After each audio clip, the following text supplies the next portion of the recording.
Let me show you how to make this structured denim top using some pant legs that I have from a leftover project. First, you're going to start with the pant legs and cutting up the side seam on both pair.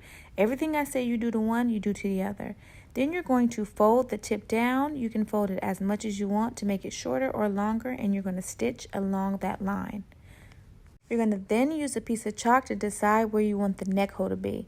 I kind of just barely trace it out just to see exactly where I want it to sit on my neck. I kind of want it to be a little wide, so it's going to be a little bit larger than a normal neck hole. Then after I finish that, I fold it in half and cut it along that line just to make sure it's even on both sides. Again, what you do to one panel, you do to the other. You then need to stitch the shoulders with one straight stitch on both sides.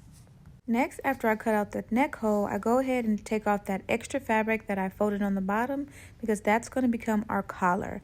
Now you can make this the width that you want. I'd like to keep it the way that it is, but what you need to do is make sure that they're exact same size. So place them one on top of the other and cut them evenly. Then you're going to stitch those two sides together. I kind of wanted a bold collar, so I'm happy that mine was a little bit larger.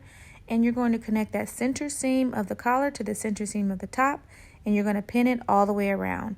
Now, once I got to the back, my denim slightly overlapped, which was fine. But if yours overlaps too much, then you can cut it and trim it to size. So you're going to continue to pin that all the way around and use a straight stitch to connect the collar to the top. Before I move on to the next step, I like to either put it on my body or a mannequin and just adjust how wide I want the shoulders to be.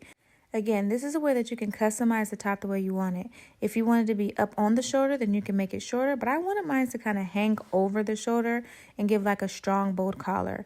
And so I pinned that at the corner, and then I laid it flat and I folded it over just to give a clean seam. So you're going to do another straight stitch over that seam.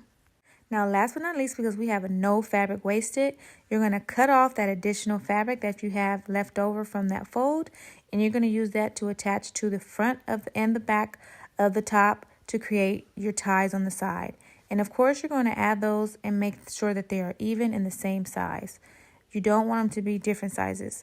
So then you cut them and add them by using a straight stitch and connecting to the bottom of the top, front, and back. You're going to then take some scrap fabric and you're going to add some little ties to the back to keep the collar together. You can use a buckle, a clip, a clamp. I just like to use ties to add to the detail that it already has. And that's the final result.